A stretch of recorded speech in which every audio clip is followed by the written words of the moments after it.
Alright, Handbooks. This is the 2011 Excellent Men Handbook. I have looked at a lot of these more recent handbooks and shown some of the mistakes they did. But this one, we are onto a pretty fucking good one here. The last years of its life cycle, these handbooks were quality. This cover isn't great, but the stuff inside is. The barcode is also not placed very considerately. Credits, these are the credits, and the handbooks are this. Encyclopedic resources for the Marvel Universe. You get profiles for various things featured within Marvel Comics, like this rebooted version of 2019, or a character called Albion, who isn't Albion from the Knights of Penzance. These first two profiles don't boast this handbook's greatest strength, which is we have new art for the majority of the profiles, all done by one artist. Gus Van Sant, famous Hollywood picture director.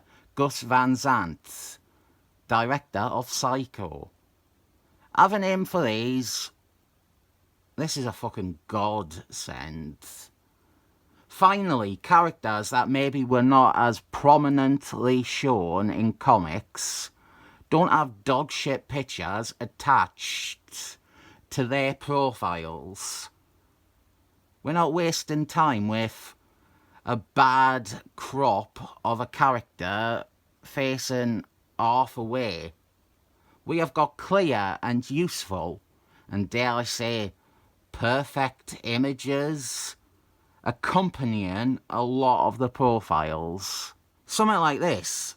I consider this a perfect handbook profile picture. We have got the character, we have got a clear view of him, and then we even incorporate his power into the image with his Borg-infected arm. And now here is Smurf, he gets an update. I would say him having his arm raised makes this image a bit off. But no, that's been unfair. This too is valid as a good profile image for a character. This was when they tried to take him away from the Excellent Men and re-establish him as an Avengers character. And so he's wearing a suit with a giant A on it, like all the Avengers famously do. It's our favourite Byrd thing, McNugget from the New Muties. This one using ad art from the 89 update. It would be pretty silly to not use art by Bethany Belieber for this character. Although it would have been nice to see the new artists tackle McNugget.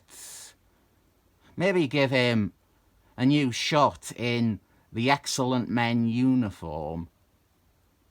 I don't know, that'd probably not be very representative of him, but yeah, using ad art that works is fine with me.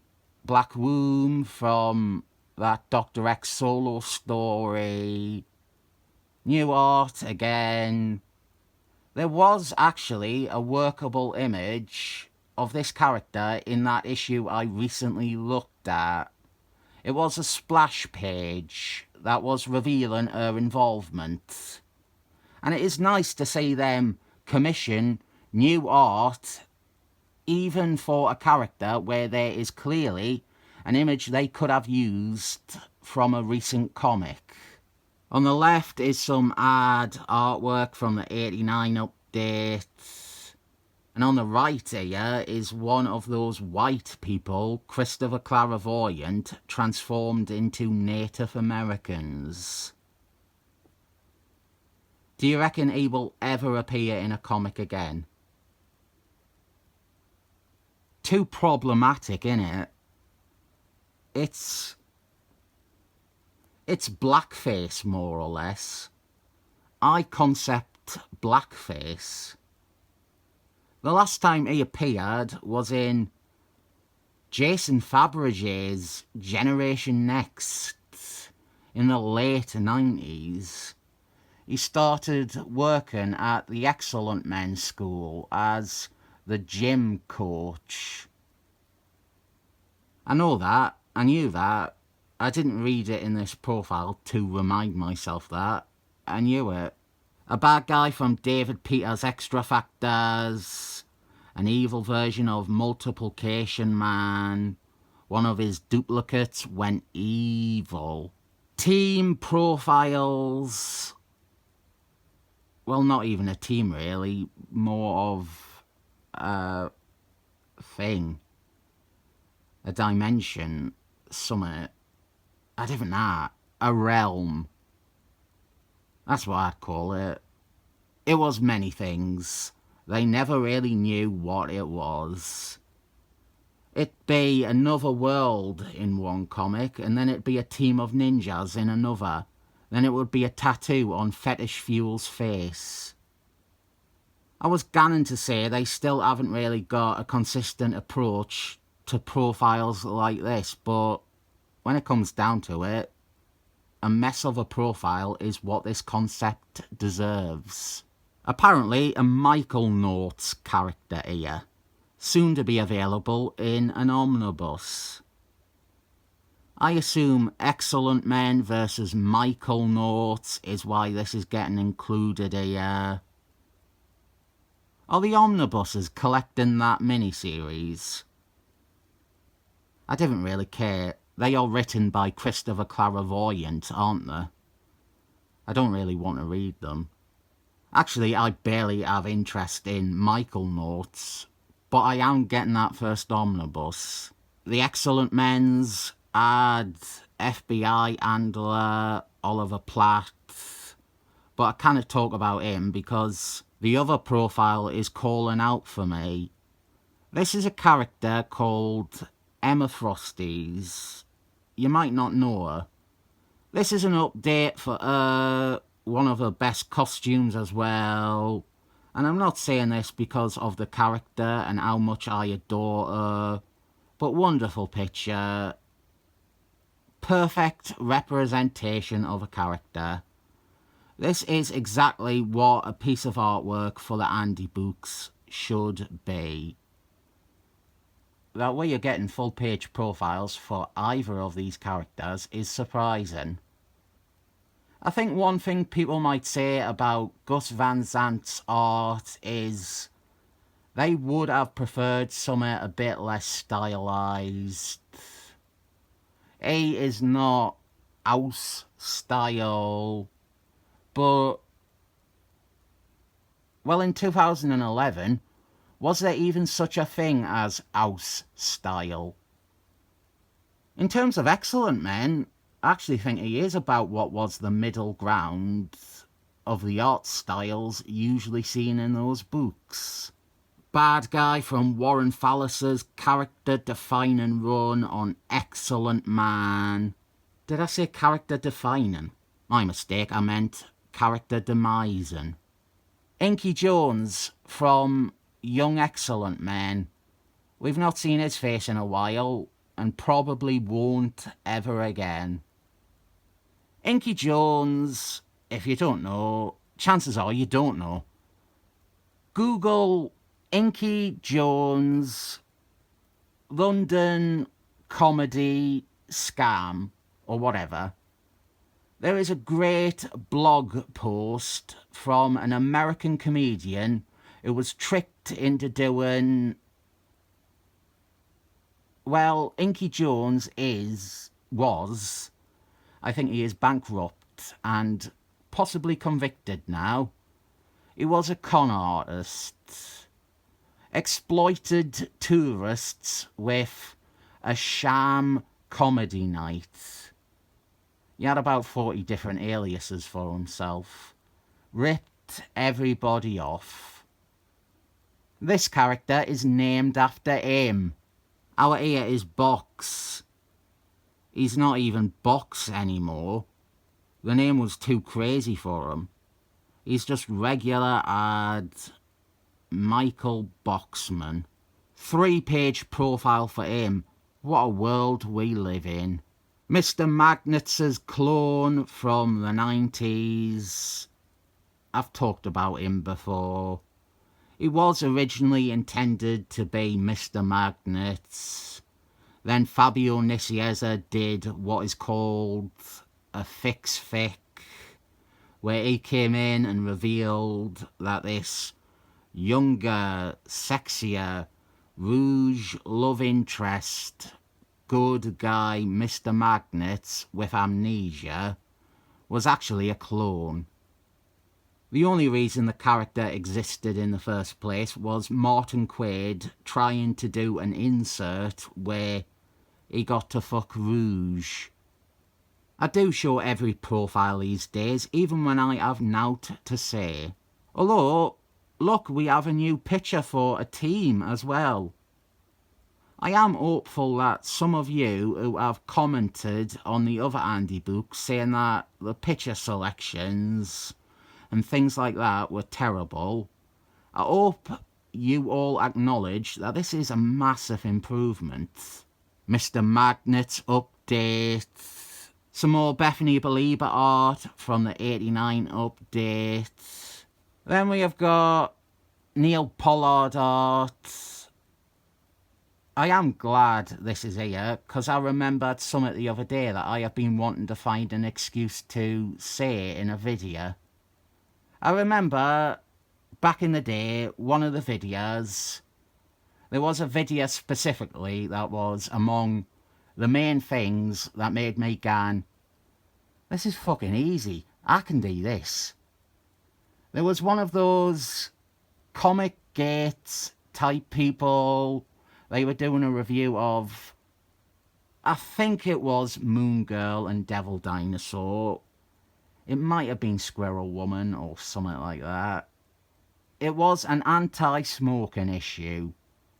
The book was aimed at a younger audience, obviously. It probably was shit. I'm not debating that. But this person's clever and witty review of Moon Girl and Devil Dinosaur's anti-smoking issue was to proudly smoke while talking about it. He was holding a cigarette for the whole thing. It was fucking embarrassing. A fucking 40-year-old bloke thinking smoking is cool.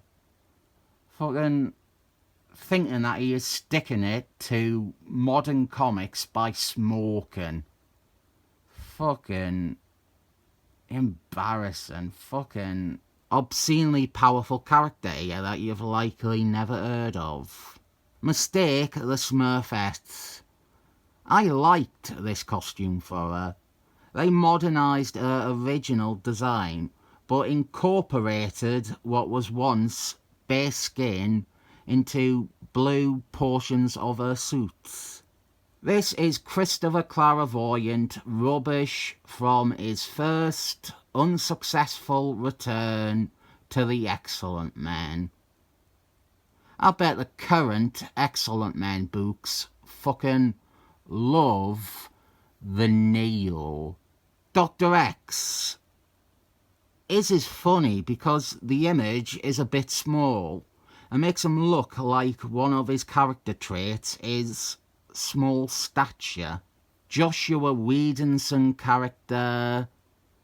I hate how his characters had exceptionally long lifespans, down to entirely the person who created them. Another team with new art. the Vampire Goth Club from Extra Factors. This isn't the saturnine I have wanked over. Or something to say here. This is Kevin Bacon's son, introduced by Jimmy Lee. Very much a post-clairvoyant character. He was one of the 90s characters. I'm not saying good character or anything like that, but they killed him off panel. We never found out how he died even. He was in that story where the dead muties came back to life. He was one of the dead muties that came back to life. That is how we found out he died. Supporting character in Smurfette's solo series, an underrated ongoing from the early 2000s, Smurfette's solo series, some very sexy covers by Mike Mayhem, Wingman's dead girlfriend. Maybe if she wore the skirt more often, they wouldn't have killed her. We had choice both for an Excellent Men Andy book and to have art artwork for Al Milburn profile art from the deluxe edition. Has this character even met the Excellent Men before? This guy is called Tonga. Mary Sue Moonchild is being used to sneak in excess Thor profiles into your Excellent Men Andy books. There is that lass, Dr. X shagged. He's got some riz, don't he? Actually, you know, ultimated Dr. X, he had been in relationships with Emma Frosty's Mistake and Fetish Fuel. What a fucking player.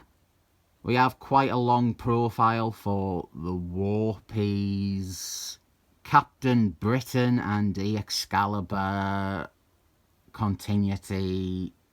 I think they all became bondage gimps or something. Christopher Clairvoyant character. One of his many uninteresting new characters he has introduced in his many returns to Excellent Men. They never catch on. The art is from the comic too. They probably thought nobody really cares about shite Christopher Clairvoyant characters introduced in 2004. No reason to get new art for her. X-Cutioner. Classic 90s Excellent Men antagonist.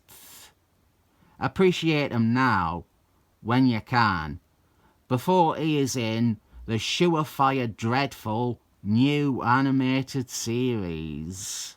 It's Mrs. Magnets' sister, because they both have Dane in their name. They've got to be sisters. Nice new art, at least. Off-page entries now for characters that aren't significant enough to have full-page ones. And I reckon most of you won't know that many of these, but I know pretty much all of them. We even get some profiles for very minor members of the Excellent Men, like Rockslide on the bottom left and Omerta on the bottom right. Both of them dead. Top left, that guy, he was in Phineas the End. He was on the splash page of The Excellent Men.